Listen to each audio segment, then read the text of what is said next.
What's up, everybody? So today we are back here in the garage working on the Civic once again. Now in the last video you guys saw, we ended up getting the transmission, everything pulled out, and we also managed to get the subframe and stuff. So all that is completely done and out of the car. Now today the plan is to go ahead and get the manual transmission put in the car. So I have it all set up here. We've kind of jumped ahead a little bit. We prepped some things up. We got the clutch fork put back on, as well as the throwout bearing, so that's all set. That's pretty simple to do. But I had ordered I guess it's an Ankeny, which I'll show it to you guys. So right here, I got the Ankeny Pro Kit, complete clutch kit. Basically, it's just kind of like an OEM style clutch. So it comes with all this stuff here. So I got a new master cylinder, a new slave, clutch alignment tool, and I believe there was, oh, here it is. We got a new pilot bearing for the flywheel. So we'll be installing that today, as well as this whole clutch here. So it looks pretty good. We've already kind of checked it out, but yeah, there's the new clutch and everything. So we'll get all this stuff installed today, and I guess the first thing that, like I said, we need to do is go ahead and install this pilot bearing. So here's a flywheel that we have set up here. It looks to be in pretty good shape. It's the one that was out of the black Civic. I don't really see too many issues. It's got a few little hot spots and stuff on it. No cracks or anything, but here's the pilot bearing. So we'll need to do something about that, get that taken out and get the new one pressed in. So we'll be sure to show you guys how to do all that stuff. But like I said, for today's main goal is to get the manual transmission put in this car and have everything put back together. And I think I mentioned in the last video, but the valve cover here, like I said, had a little bit of a leak.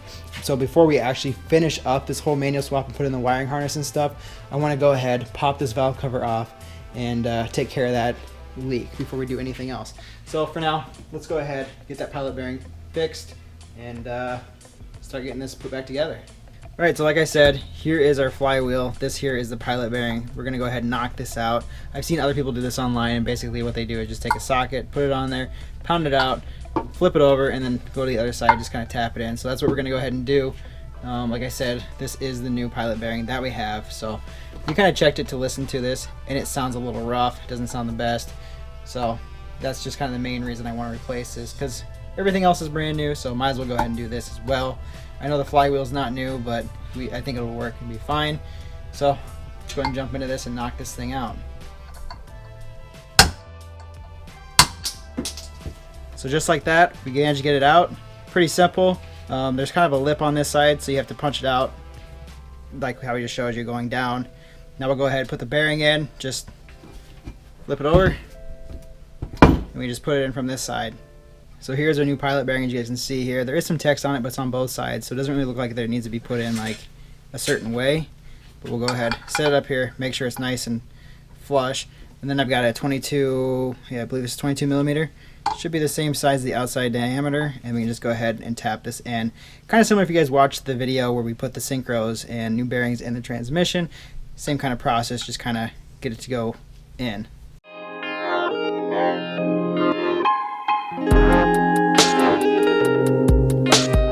Okay, so you guys can see there, bearing is completely in. It's nice and smooth, doesn't make like a bunch of noise like the other one did. And you can kind of see there on the back side, it's nice and flush to that lip. So we are good to go with this. So now I believe we can go ahead and throw this into the transmission, or I guess onto the motor next. Okay, so hopefully you guys can see this. We're currently laying underneath the car. This is where the transmission and everything goes. So you have this piece here. The flywheel is just going to go flat up against this, and then we have these bolts here that are like that kind of star pattern here. And I'll just thread in here. We're going to go ahead, throw on some thread locker to make sure these don't back out, and they also need to be 87 foot-pounds of torque. So I'll go ahead, thread each one of these on with the flywheel. Luke will go on the other side, hold the crankshaft, that way it can't rotate, and we should be able to tighten this all down. Okay, so hopefully you guys can see this. We managed to get all these bolts put in place here. They're not tightened down near torqued, we just got them put in. I went ahead, thread locked each one. You guys can see here, I got the Loctite 243 blue. That seems to be what it recommends for this kind of stuff. So we're gonna go ahead, torque these down to 87 foot-pounds. I got Luke on the other side holding the crank pulley, and yeah, let's just go and tighten these down.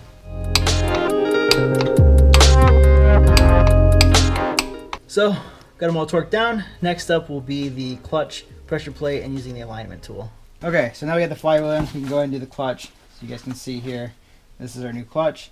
This side, this bulkier side that sticks out, is going to go towards the transmission, and then this side here is going to go up against the flywheel. Now in order to do that, we're going to take our clutch alignment tool like so, line it up here, and then this will go into the pilot bearing. Once that's in place, we can go and slide our pressure plate over top of this and bolt it all in. Now each one of those bolts are going to need to be thread locked. And I think torque was what? Did you say it was like 18 to 20 foot-pounds? 18 to 20. Okay, so we'll go ahead and do that. We'll go and show you guys all this once we get over to the car. But for now, let's go ahead and get this stuff set up and ready. All right, so like I said, here is our alignment tool with our clutch. So you go and slide it into the pressure plate, or the pilot bearing, I guess. And then once that's in, slide it forward like so. Now Luke, go and hand me the pressure plate itself. There you go. And you guys can see here, there's like little pegs and stuff here. They need to line up on these. So we should be good to go ahead and slide this over top. Hopefully. Fitting. Yep. So like that, it's all set. And then we have our screws that will go through here. I believe they're 10 millimeter. They're 12 point 10 millimeter bolts. Go ahead and put on a little bit of thread locker and tighten this all down. We won't pull out this until this is all tight.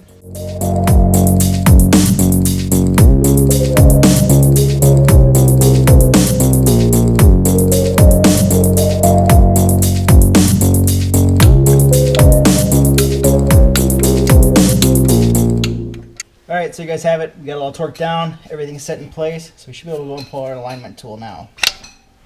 Cool. Everything's set.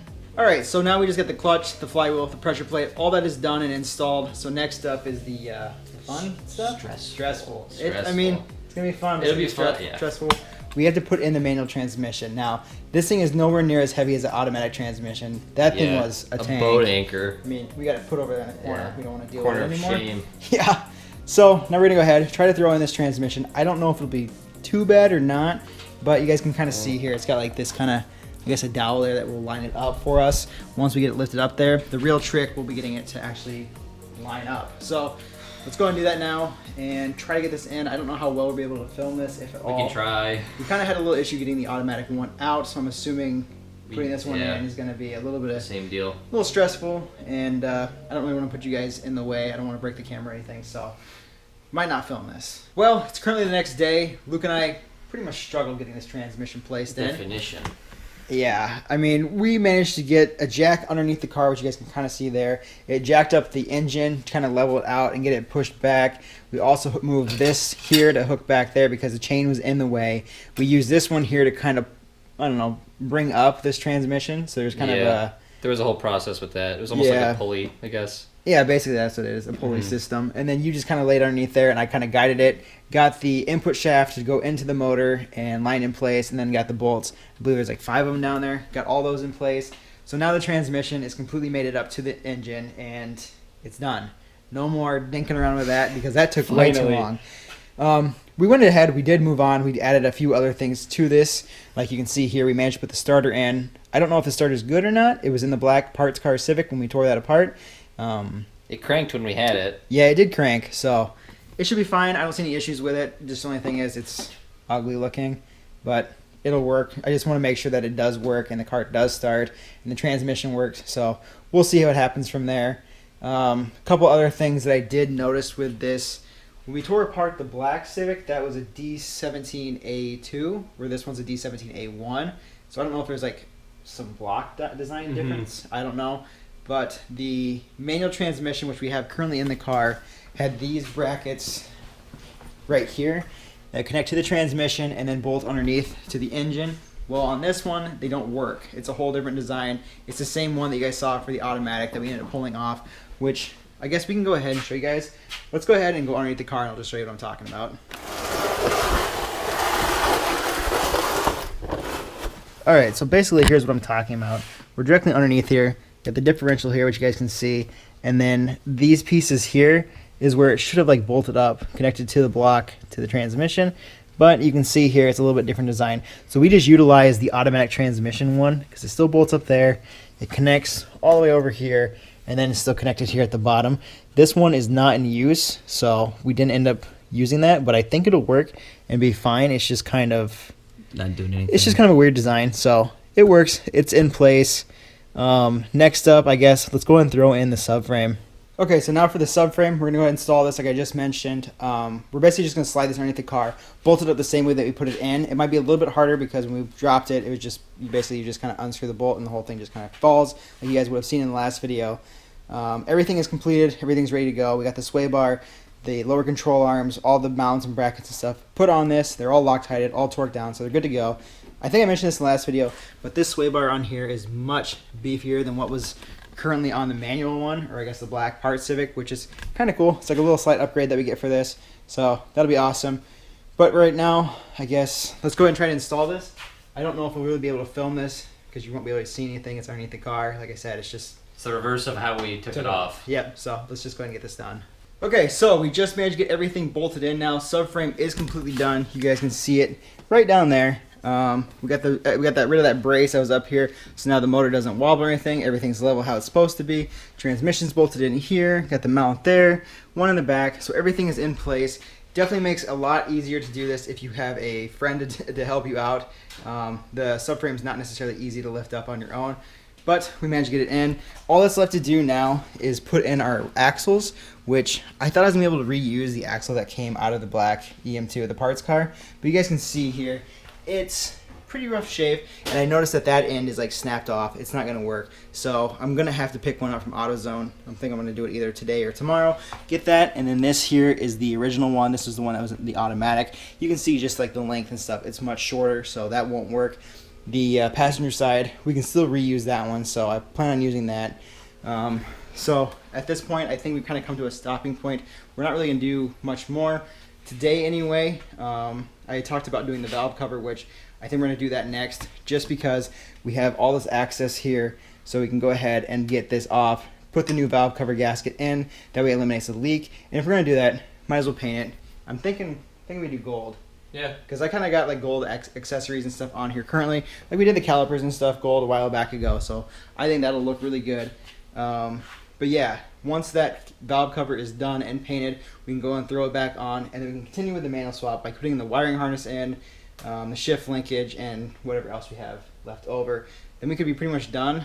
I really can't wait. See if it drives. I can't wait to see how this works. I hope we did everything right. There's a few more things that we need to do, like the master cylinder and all that stuff. But we're just going to kind of keep those as our own separate videos, because like I said, I want to kind of keep this as like a how-to, like step-by-step process. Order. A little bit easier for us to understand, and hopefully to keep you guys, so you guys can understand it and break it down into simpler steps rather than just being like time lapse. Yeah, here it all is. Yep, exactly. So stay tuned, and if you guys like these videos, make sure you give them a thumbs up. Don't forget to subscribe so we can keep going on with the manual swap, and I will see you guys in the next one.